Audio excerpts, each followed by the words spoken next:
I'm Amy Clark, and actually I came to thank Adam Moore in particular, and actually I think nearly every one of you who sat up there or sits up there, my rep is AUll, for doing all you could to heed us and fight against that Senate Bill 89, the clean, what's been dubbed the Dirty Water Act. I think that's, in terms of long-term ramifications, it may be the worst bill in this session, to my mind. But I wanted to mention another bill and ask if you even knew that it was hijacked, and then address a third bill. And very briefly, House Bill 321 looked wonderful. It said there should be planning and zoning officials and staff should be better educated in the impact of their decisions on affordable housing or housing in general. At the last minute, it got a clause added that withdrew rights of appeal from most citizens. What it said, well, citizens and residents, what it said was you have to own land in the same zone in order to bring an appeal against a planning or zoning decision. So it just needs a long process to take it all the way to the Supreme Court and get it declared capricious and arbitrary and unconstitutional. So I wonder if you even knew, and please watch closely for those last minute add-ons. The one I really want to talk about is another housing bill in the name of affordable housing. And I think it had some good in it, but I wonder if it's well understood the impact it could have. And that's the bill for manufactured housing. So manufactured housing is cheaper to put up, partly because local laborers, skilled laborers, are being supplanted by factory workers in a remote area, corporate factory workers, in manufacturing these homes. What's the bill number? I can't remember the bill number. This is Witten's bill? Does that sound right? It's Yes. Witten sounds right. Okay, So it's to forbid restricting manufactured housing in any residential zone, and single-family residential zone. Manufactured housing does include mobile homes, but they are required to take the transport parts off them when they're installed, okay? We've had a situation in Lexington where there's a mobile home park that wanted to expand in land zoned for single family, and the neighboring St. Martin's Village community didn't want it because they wanted people there to have the same opportunities they had to build equity in their homes. There's a clause in that bill that says, that was struck. It said these restrictions on local governments restricting manufactured homes, initially it said the places that are land lease communities are exempt, okay? What it essentially means is, the thing about a manufactured home is especially if it's strictly mobile, it's easily separable from the land it's on. A land lease community is where the landowner owns and enjoys all the equity he might build on the land. So what's your question? Well, I'm just wondering if you were aware of the impact on local governments and their regulation of mobile home communities. What it would mean is that without being zoned for a mobile home community, you could enjoy mobile homes, and that means the landowner can pass the entire construction, finance, liability of the house, so to speak, onto the so-called homeowner, and what they hold is personal property. It can't get an FHA mortgage, a standard one. So what happens is, it's just another step at home ownership, going to major corporate developers, and the equity building is lost.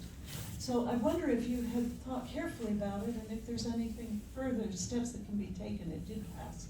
It did pass. It was signed into law by the governor, and that was HB, I think it's 160.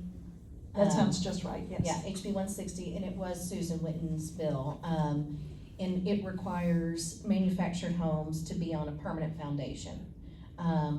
And so I can tell you like my view on this, and again, my district, you know, speaking for my district, 53% of the property, single family housing units in my district are rental. And so, but I also know that there are a lot of people who would like to own homes. And so when this bill was coming up, the way I viewed it was as a first step to help those who have the least actually have ownership in something, in their home. So that's why because I'll tell you, I supported the bill, because of my perspective on it and how I thought that it could help the 45,000 people I represent. And you're aware that the home, the manufactured home, the mobile home, is classed as personal property and financed as personal property. And like personal property, it tends to depreciate from the moment of purchase. So the equity building in the home, if you're in a land lease community where you do not own the land as well, might be very deceptive. I'm sorry, real quickly, and it isn't just mobile homes, because we do have other type of manufactured housing, prefab housing that is not a mobile home, that goes on a permanent foundation. I understand what you're saying from the mobile home piece of it, but it isn't just a mobile home. You may have heard of Ezra Klein and Derek Thompson, who are making the rounds on social media and on the podcast server right now. They have a new book coming out together called Abundance. And they are Democrats who are calling out Democrats for having made it too unaffordable for more people to move in places that they live. And housing, the affordability of housing, it's not just an urban issue. It's an urban issue. It's a rural issue. It doesn't just matter if it's the west part of Kentucky or eastern part of Kentucky or here in Lexington.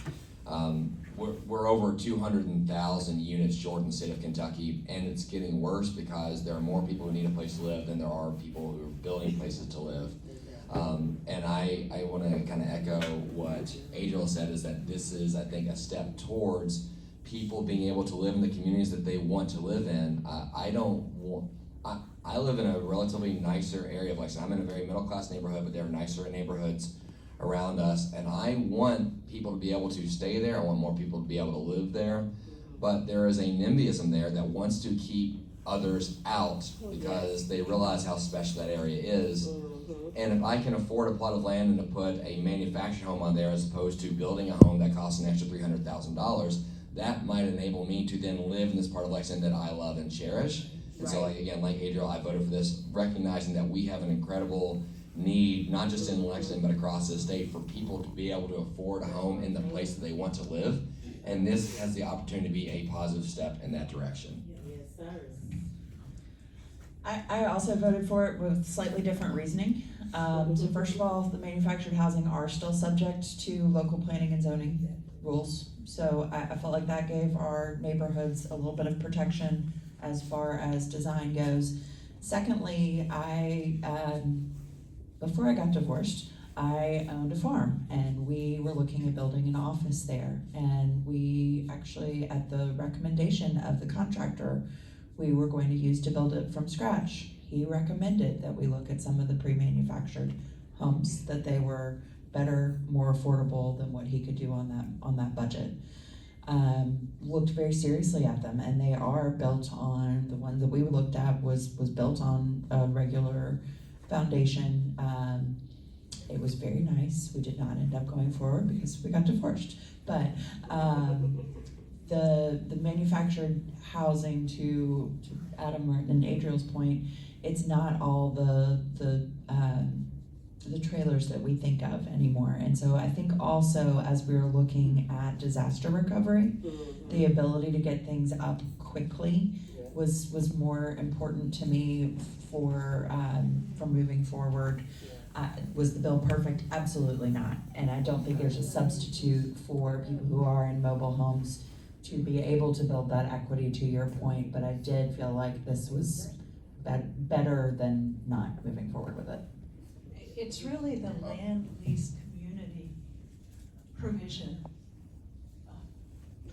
I do think that if the homeowner of a manufactured home is to build any equity, that land lease community should not be allowed, because the equity is in the land and its appreciation, and the mobility of these so-called mobile homes is very limited. And I would agree, that is ideal that they get the equity in the land, but as far as making sure that people have housing in the first place, I think we needed to make a step forward.